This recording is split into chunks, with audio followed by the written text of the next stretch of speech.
Olá, nessa aula a gente vai falar então do diagrama da TES. Você vê nesse slide aí, a TES, né, inspirada aí no logo da Pareto, ela é basicamente uma projeção do hipercubo, e eu trouxe isso porque o diagrama que eu montei aqui nesse outro slide, que é a forma que eu vejo como você pode trabalhar elaboração de dashboards, relatórios, combinando com inteligência artificial, para mim é o melhor caminho. Basicamente aí é um dos lados dessa projeção do hipercubo, uma coisa de nerd, mas enfim, fizeram o logo dessa forma, eu me inspirei para trazer o famoso diagrama da TES, tá? Então o que é esse diagrama da TES? Então no núcleo desse diagrama você tem o primeiro passo, que são os objetivos, né?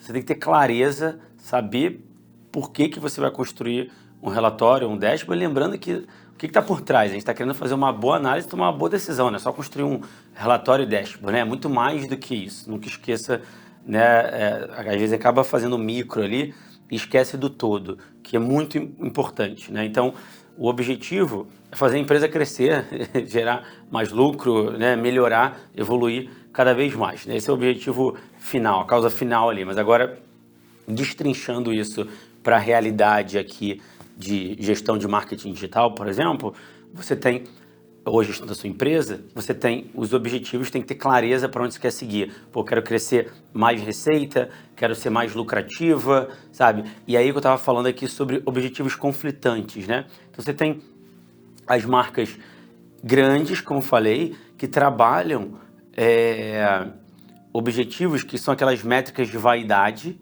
né? Então, por exemplo, eu preciso ter, sei lá, quantos seguidores, preciso crescer, ter X seguidores, X curtidas nas minhas ações. E, ao mesmo tempo, ela tem que atingir uma meta de crescimento de receita, mantendo uma margem, por exemplo.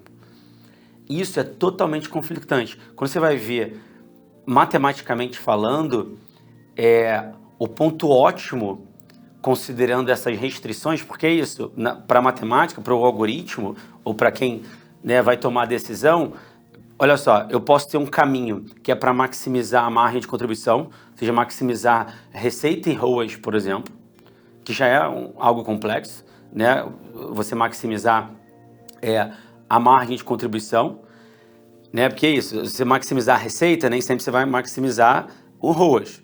Provavelmente não, na verdade. Então, como é que você combina as duas? Você pode fazer pela rentabilidade, ou você olha pela margem de contribuição. Aí você tem uma única métrica que você vai maximizar. Agora, se eu tenho um caminho para maximizar, vamos pegar esse exemplo, margem de contribuição. Só que aí, opa, peraí, eu tenho uma restrição de negócio aqui que eu tenho que atingir, sair de 10 mil seguidores para 20 mil seguidores. E eu tenho uma outra aqui que eu tenho que ter tantas impressões. Com certeza, o ponto ótimo vai ser distante daquele primeiro ponto ótimo que a gente tinha calculado, onde o objetivo principal era maximizar a margem de contribuição, entendeu?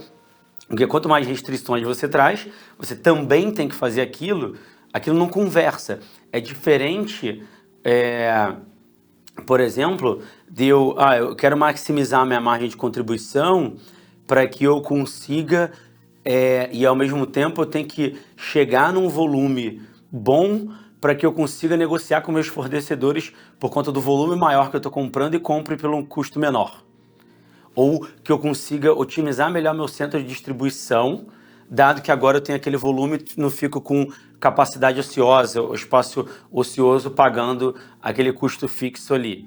Aí sim, você tem mais de um objetivo, mas todos eles conversam, todos eles vão para a mesma direção, né? E aí, nesses casos, eu sempre aconselho conversar. Primeiro, qual o objetivo inicial? A própria Pareto, ela vem crescendo muito, força de marca, curtidas, seguidores, etc., focando no seu objetivo principal, porque é até melhor, aqueles seguidores, eles crescem organicamente, aqueles são reais seguidores, e não, né, caça curtidas ali, igual dá para fazer fazendo mídia paga, né? Se qualquer um me pedir, me traz tantas curtidas, tantos cliques no anúncio, eu trago de uma forma absurdamente mais barata, né? Se ele quiser, mas isso indo contra o objetivo final de receita, por exemplo, geração de receita, tá? Então, o objetivo tão claro, você vai para a construção manual, ou seja, você vai lançar aquela campanha, né? Você vai aplicar aquela estratégia, contratar aquele time para montar uma área de inbound, o que for. Você vai construir manualmente aquilo. Vamos supor, para simplificar, que seja lançar uma campanha em mídia paga. Aí você lançou, depois que você lança e põe ela para rodar, sobe os criativos, faz tudo, pode até ter, né, fazer os criativos todos, a ideia de copy, até o plano de mídia, tudo usando, né, a mais alta tecnologia, usando IA generativa no processo. Mas aí você vai construir, lançou, aí depois que você põe para rodar, você tem que fazer a análise manual, né? Você vai pegar aquilo que aconteceu e vai entender. A gente já falou tudo aqui, né? Se tá bom, se tá ruim, foi melhor ou pior, se foi um bom mês ou não foi, como é que foi. Enfim, para que você gere insights e aquilo retroalimente o ciclo e pode até que faça mudar seu objetivo ou reforçar seu objetivo, e aí você vai continuando implementando aquela estratégia. Então esse núcleo, ele vai girando, ele pode rodar de forma independente, você vai aprendendo. Por isso que ali você tem que ter uma boa análise manual, porque se você não aplicar ali a rentabilidade, não remover o outlier, né, não fazer a análise correta, os KPIs corretos e tudo mais, você contamina o insight contamina o objetivo, e aí você vai mexer na campanha, otimizar a campanha por um caminho totalmente errado. O exemplo que eu sempre dou, se você lança 2 criativos, o A e o B, aí você fez a análise errada, você conclui que o B é melhor ao invés do A. Aí você retroalimenta ali para o objetivo, opa, agora então deixa eu criar um monte de variação daquele anúncio ali que eu acho que está melhor, para poder jogar na campanha. Pior, você fez um monte de anúncio baseado no anúncio que estava pior, e você nem sabe disso, e vai contaminando todo o processo. Aí já era, aí não adianta nem tentar botar IA, automação de processo, que você vai fazer isso, ou seja, você vai errar de uma forma muito mais eficiente. Então, você vai contaminar muito mais rápido e vai gerar um problema muito mais grave no final do dia. Então, por isso que esse núcleo, ele é chave. Aí você... O que é esse diagrama agora, o fluxo em volta, né? A parte mais macro. Todos os processos para você seguir, para você implementar automação, inteligência artificial no seu processo de tomada de decisão, de análise de desempenho, tá? Como isso?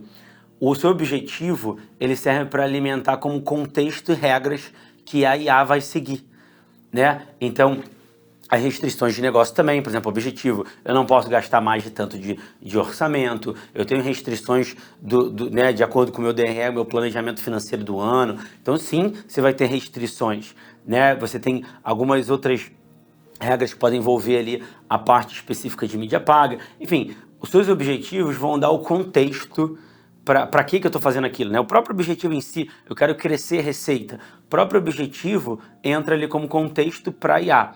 Aí você vai lá e constrói a IA. Hoje é possível, e obviamente esse é o foco da Pareto, que é a nossa tecnologia, a gente construir IA de forma totalmente no-code, ou se quiser de uma forma muito mais rebuscada, low-code, para construir sua IA muito rápido, e respeitando todas as suas regras. E ao invés de você fazer a construção então manual, você vai construir a IA que vai executar. Vamos pegar no exemplo agora de análise para simplificar. Poxa, eu precisava construir um relatório, já criei meu relatório e meu dashboard ali. E aí eu estou fazendo esse processo, aquele núcleo interno ali se retroalimentando, melhorando a cada dia. Agora eu vou botar IA no meu processo, porque agora eu já aprendi, está mais redondo o que eu quero, está mais claro o meu objetivo com aquele relatório ou dashboard. E aí agora eu quero que a IA faça isso automático para mim. Aí, poxa, você construiu aquele dashboard, mas se você já tem o dado, a IA não precisa do dashboard, né? Ela só precisa do dado. Você joga o dado para ela e aí ela vai ficar monitorando. Então ela faz um trabalho em paralelo com o seu, por isso que o diagrama ali por fora, ela vai correndo por fora, né? Então você continua fazendo sua análise manual no seu dashboard, mas ela não olha para dashboard, né? Ela não tem olhos, ela vai plugar na tabela de dados ali que está alimentando o dashboard, que você está visualizando, ela também já pode ser alimentada com isso. Aí ali você vai construir IA, pode botar machine learning, pode botar IA generativa, pode botar o que você quiser, dependendo do objetivo. E aí uma vez que você construiu, você põe ela para rodar, aí ela vai executar, né? Ela vai ficar executando em paralelo aquele algoritmo que você embarcou ali em cima daqueles dados. E aí ao executar, se você analisa manualmente aquele dashboard e gera insight, o que você quer? você quer que ela executando, fique de olho ali e te dê insight. Aí como que ela dá? Você precisa definir a comunicação da IA. Olha, toda vez que você identificar alguma coisa, ou então todo início de mês, roda aquela análise em cima do histórico, aplicando rentabilidade, análise de rentabilidade, intervalo interquartil, removendo dado sujo, né, calculando cada KPI ali que eu quero, e me resuma por e-mail, dispara um relatório para mim em PDF por e-mail, por exemplo, ou por WhatsApp, onde você quiser. Então é a parte da comunicação da IA. Você precisa dar voz a ela, né? Então ela pode te mandar um áudio no WhatsApp, se você quiser, por voz mesmo, se já é possível, ou ela te mandar um resumo pelo WhatsApp, um resumo por e-mail, pelo Slack, pelo Teams, onde você quiser. Ou direto em alguma plataforma, no seu CRM, no seu relatório, um dashboard que você já possui, um relatório que você já construiu, enfim. E aí a forma de comunicar se define ali o que é melhor para cada caso de uso. E a própria comunicação da IA te gera então insight, tá vendo? Que vai alimentar o objetivo, que vai alimentar de novo o contexto e regras para você melhorar cada vez mais a sua IA, tá? Então, gente, esse diagrama é fantástico e para mim ele resume, né, o diagrama da TES aqui, resume todo o processo de gestão, uma boa gestão que tem que ser feita. Aqui também funciona perfeitamente para os experimentos controlados. E por fora, todo o processo de evolução tecnológica da sua empresa. Você pode começar lá com um relatóriozinho simples, manual, em planilha do Google e Excel. Mas aí você vai evoluindo e vai botando IA no seu processo. E esse é o coração da Pareto, por exemplo. Então, trazendo exemplos daqui de como você pode evoluir. Esse slide, ele mostra um gráfico temporal, hora a hora, do volume de transações de um e-commerce. Tá? Aí ele pode, aqui, ele tem o limite mínimo e máximo calculado pelo Machine Learning, e a linha mais escura, em verde escuro, é o volume de transações de fato que aconteceram hora a hora. Aí, através de uma análise preditiva, de um algoritmo super rebuscado, aí é Machine Learning no processo, o algoritmo calcula quando fica abaixo do esperado. Então, olha, naquele período ali no dia 11 de outubro, às 10 horas, 10, 11 horas até o meio-dia, o volume de transações ficou muito abaixo do normal. Deveria estar ali na casa de, né, somando as duas campanhas, deveria estar na casa de 20 ali, pelo gráfico é por aí, mas uma campanha teve uma transação, a outra teve duas, e deveria cada uma ter ali em torno de 10. Então essa conta toda, ele já mostra para você e já traz até a causa. Olha, o problema, a influência principal veio dessa campanha, dessas duas campanhas de Google Ads, né, dessa campanha A e campanha B, que está obviamente anonimizado o dado ali, isso é um dado real. Então, primeiro, a olho nu, você nem saberia, sem ter esse limite mínimo e máximo, você não saberia se aquilo caiu abaixo do normal ou não. Aqui você consegue saber já visualmente. Mas se você já tem um algoritmo monitorando isso para você, ele dispara um alerta por WhatsApp, por e-mail, onde você quiser, avisando naquela hora, naquele dia, que você teve uma anomalia e veio daquela campanha. E aí olha a velocidade de análise que você ganha. Você só precisa agora ir lá naquela campanha e ver o que está acontecendo com ela. Você já sabe que vem dela. Muitas vezes a pessoa fica horas e horas tentando achar o problema e às vezes nem acha. Nesse exemplo aqui, na maioria dos casos, a pessoa não vai nem saber que aconteceu aquele problema.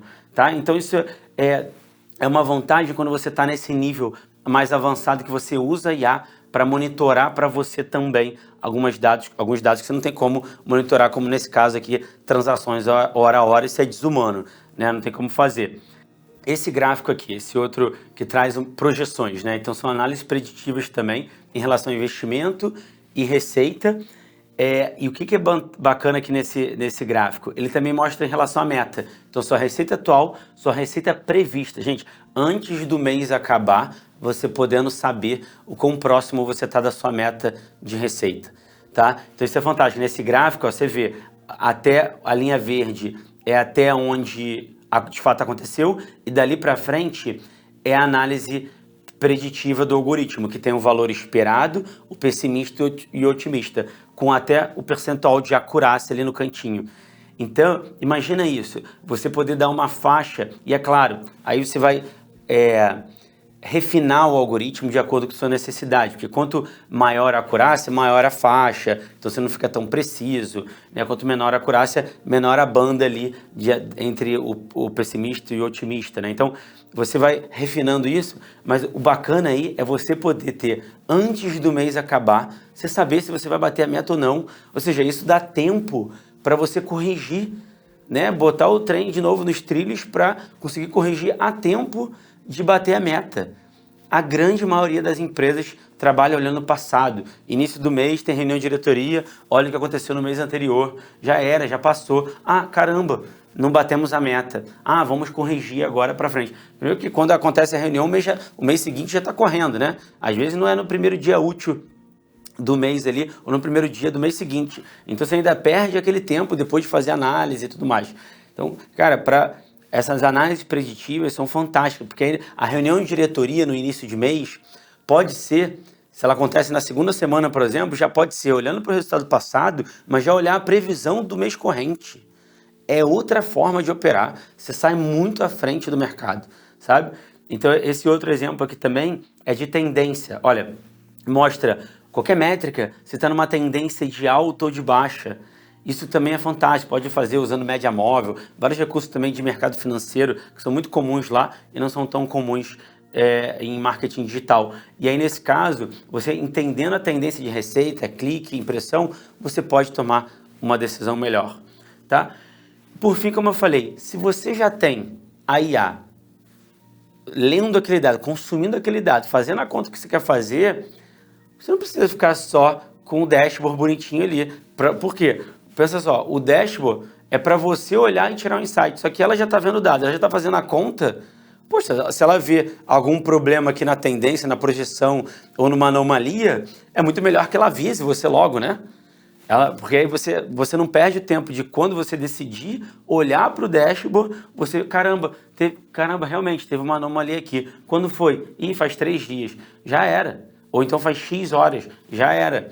Então, se você já tem a IA fazendo aquilo tudo, você põe ela para te alertar também. Aí você já vai pegar o alerta e tomar a decisão. Você já vai lá e vai corrigir, fazer aquele trabalho de subir uma nova campanha ou configurar um rastreio que deu problema ou qualquer coisa do tipo, que aí a IA não vai poder fazer de forma tão específica assim, entendeu? Então você pode usar a IA para já te trazer alertas, como esse exemplo aqui. Ó, novo alerta no dia 31, comportamento, esse aqui é uma identificação de anomalia.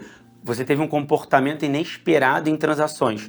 As transações se comportaram menos 70%, né? 70% no caso, abaixo do esperado, ou menos 70% do esperado. Aí a principal influência, origem mídia, veio CRM e-mail. Ou seja, veja, ele fala que a principal influência foi de uma campanha de e-mail marketing. Tá? O outro exemplo, que também não precisa só notícia ruim, né? Você pode botar IA para te dar boa notícia também. Então, nesse caso, olha, na última semana, você teve uma receita muito acima do normal, tanto no seu e-commerce, quanto nas lojas de Copacabana e Ipanema. Gente, eu trouxe esse exemplo aqui proposital, porque olha só, eu consigo puxar dados também de offline. Então, eu consigo, com o histórico inteiro daquela marca que tem presença digital e offline e física, eu consigo analisar isso e falar para ela que a receita foi muito acima do normal. O que é o normal? Calculado pelo machine learning. O normal, muitas vezes, a gente não consegue saber. É muito caso assim, de cliente que, às vezes, reclama que a receita está baixa, aí quando você vai fazer uma boa análise, aquele comportamento oscilatório é totalmente natural. Vocês viram aqui pelo gráfico de anomalia, é totalmente oscilatório o comportamento. Então, muitas vezes, você pensa que está abaixo do normal, mas não está. Tá? Então, aqui você pode confiar porque ele calculou o que é normal. E ele também você pode até pedir para ele trazer todo o fundamento matemático, estatístico aqui, ou machine learning dele, para você confiar que ele fez a boa conta. Mas uma vez que você fez isso e testou e está certinho a conta, você pode confiar. Ele sabe o que é normal, então ele vai te avisar em cima do que é normal. Por fim, hoje em dia dá até para conversar já com a IA, né, gente? Então, esse aqui é um exemplo da nossa plataforma, da TES, que você pode, com ela já sendo alimentada pelo dado, você pode pedir várias coisas, como calcule a média de crescimento diário do número de usuários, também ele vai lá e te dá o valor. Faça um cálculo trazendo a taxa composta, um pouquinho mais rebuscado, mas aqui eu posso ainda ser muito mais avançado. O que eu uso hoje em dia muito, o que eu mais uso IA, a tese aí no caso, é para análise de dados. E aí desde a análise do CFO lá do relatório, do CFO, de análise de DRE, coisas do tipo, até análise de desempenho de campanha. Tá? Então ali eu peço para remover outlier, aplicar um algoritmo desse para remoção de outlier, explicar por que ele escolheu determinado algoritmo, e aí eu aprendo também no processo. Então se ele está usando, né, o intervalo interquartil, ou então se ele está usando sei lá, método da variação absoluta, e aí, enfim, tem vários. Aí, algoritmos, você está usando um ARIMA da vida, ou que mais. Então, assim, e ainda, aí eu vou conversando mais com a tese, falando, poxa, por que você escolheu? Ah, entendi, por causa disso. E se fosse esse outro cenário, se não fosse um relatório de mídia paga, se fosse uma série temporal, né? Se fosse o determinado caso, qual que você usaria? E aí você vai aprendendo, aí pode até que você conversando com a IA, você pensa em outro método mais bacana para um outro caso, aí você cria um outro template e vai criando as suas IAs customizadas para cada caso de uso. O mesmo algoritmo que eu uso para análise de DRE não é o mesmo para analisar uma campanha, por exemplo. Então, você vai customizando e vai evoluindo também as suas próprias IAs. Tá? Então, gente, aqui eu fecho todo esse conceito, né, todo esse mundo de análise de dados que envolve a gente, né, acaba culminando aqui na construção da sua própria IA para ajudar na análise de dados, para que você poupe muito tempo no seu dia a dia, né? E se você começar, é bom até que você comece lá pelo básico, construindo em planilha do Google, porque quando você vai evoluindo, você vai ter a clareza do quanto a IA está poupando o seu tempo em todo esse processo. Eu já gastei horas e horas montando um relatório e tirando uma análise, gerando um insight que hoje a tese AI faz para mim em 2 minutos, sabe?